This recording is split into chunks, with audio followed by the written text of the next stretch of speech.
Assalamualaikum warahmatullahi wabarakatuh. Kembali lagi bersama saya Arif.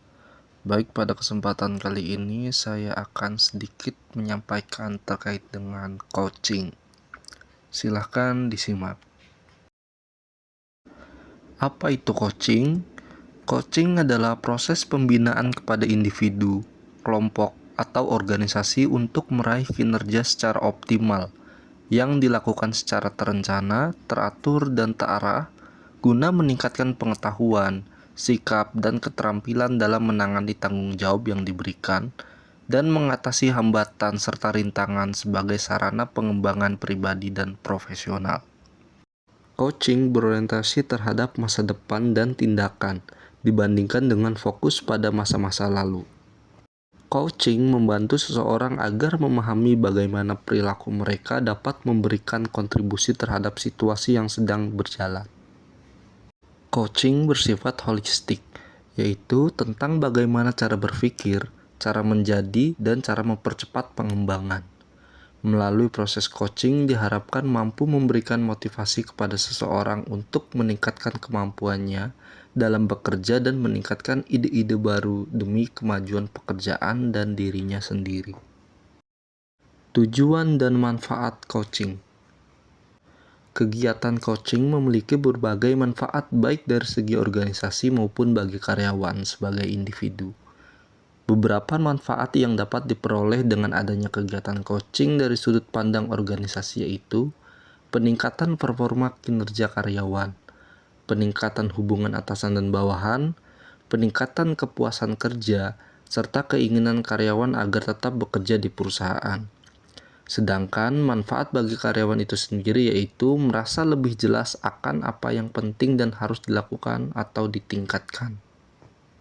Adapun beberapa tujuan dari coaching antara lain, yang pertama membantu karyawan untuk memahami peluang penuh dalam jabatannya, yaitu jangkauan tipe penugasan yang tersedia bagi karyawan sesuai dengan jabatannya dan memberikan gambaran mengenai manfaat apa saja yang dapat diambil dari peluang penugasan tersebut. Yang kedua, membantu karyawan dalam belajar pengetahuan baru, misalnya metode, teknologi, dan prosedur.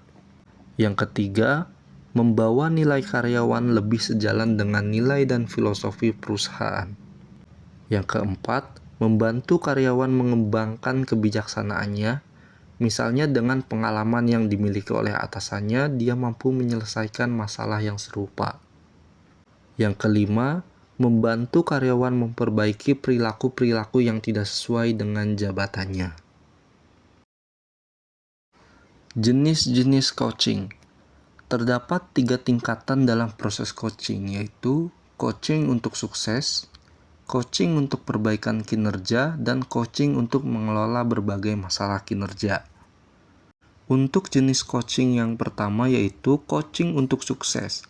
Biasanya dikerjakan secara proaktif, dilakukan sebelum orang menangani suatu situasi ataupun tugas, atau ketika mereka baru pertama kali melakukannya. Jenis coaching yang kedua yaitu coaching untuk perbaikan kinerja. Coaching yang diberikan kepada orang untuk memperbaiki kinerja ataupun kebiasaan kerjanya yang tidak efektif. Dan jenis yang ketiga yaitu coaching untuk mengelola berbagai masalah kinerja. Dilakukan sebagai reaksi untuk memperbaiki masalah-masalah yang berhubungan dengan kinerja. Selanjutnya yaitu saya akan membahas terkait dengan langkah-langkah melakukan coaching. Yang pertama ada building trust ataupun membangun kepercayaan. Membangun kepercayaan dapat dilakukan dengan cepat dan sederhana melalui komunikasi.